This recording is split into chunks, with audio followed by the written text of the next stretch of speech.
The story of Lawless Effect starts in July 2010. I had been a part of different bands in the past, but none of them had quite worked out. Was about to just kind of give up on the idea of music when God reminded me of the story where Peter and the disciples were fishing out in the Sea of Galilee all night trying to catch fish. Didn't catch a single fish the whole night. Came back to shore and Jesus said, "Go out and throw your nets back in the water one more time." So they did, and when they did that the second time, they caught more fish than they could possibly handle. I was reminded of that story about 3 times in that single, about 1.5 to 2 week period in July. And it was like, okay, God, I don't know how this is going to work, but we'll try this one more time. It's literally going to have to be just completely in your hands and completely from you if this is going to work out.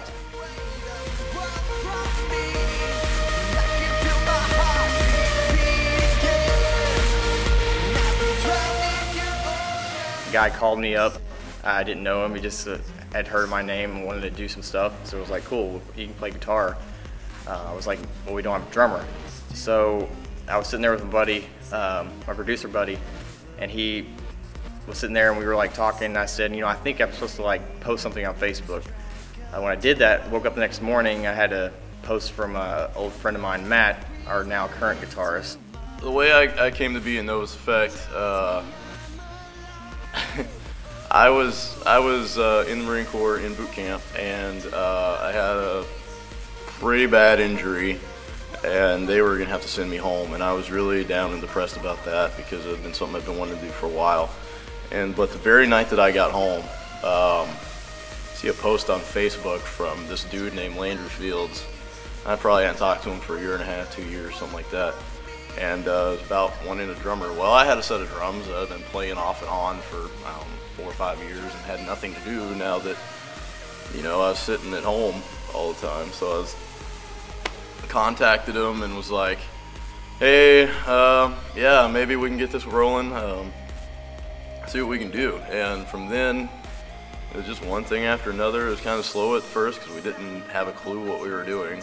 And as the old guitarist, it wasn't quite what God was leading him to do, so we switched Matt over to guitar from drums, and then came across Adam and our old DJ, Kevin.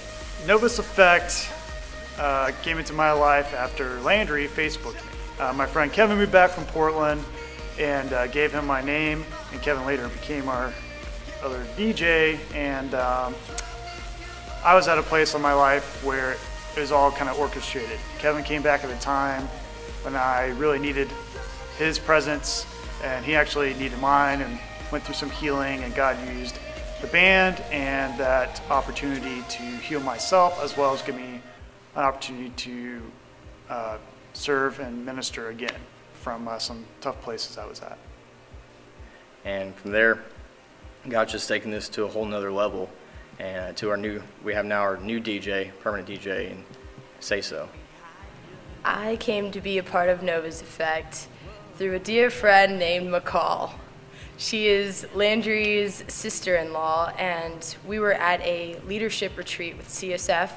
It's a ministry at the University of Kentucky, and she was asking me what I wanted to do after I graduated, because I was an early graduate. And I said, I would really like to do some DJing on the side. Like, I just threw that in there, because I really did. Then she said, well, my brother-in-law is the lead singer in a band called Lawless Effect, and they're actually looking for a female DJ. So I'm like, what? So she got me in contact with him. Once again, Facebook, messaged him, and he basically said, let's meet up. And I met the band.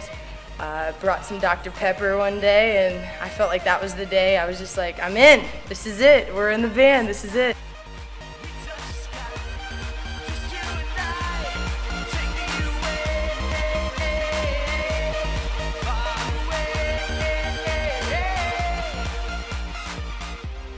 Lawless Effect live experience is something we try to distinguish from most other bands. Our whole goal when we step on stage is just to have fun, just to have an experience unlike any other, from the time we walk on stage to the time we walk off.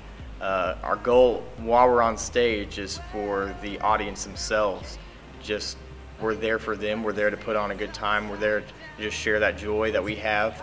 And it's not about ourselves when we walk on that stage. It's about what we can do for those people and how we can touch them, how we can just kind of share that message of joy and hope, but all in a fun way that they'll remember. The Novus Effect live experience is really crazy. What I think about when we try to play live shows is what I want to watch us. The way that I feel like we really gather people's them into the experience is just by being crazy and being in their face and just bringing them to the stage a lot. And just that's how we're able to express our message and get that across and keep them energized throughout the entire show. The Novus Effect live experience is one that you won't soon forget. We're going to come on stage, we're going to give you 110%. If we don't leave tired, we didn't do our job. But ultimately, we like to connect and involve the crowd, and that's what it's about. The Novus Effect live experience is quite a ball, I must say. Our band brings a lot of energy to the stage, so we hope to produce a lot of energy in the room that we perform in, and it's all a part of that experience, so that afterwards people can go home and be like, man, what kind of show did we just go to? Like, I feel so different. I've got some questions about some things.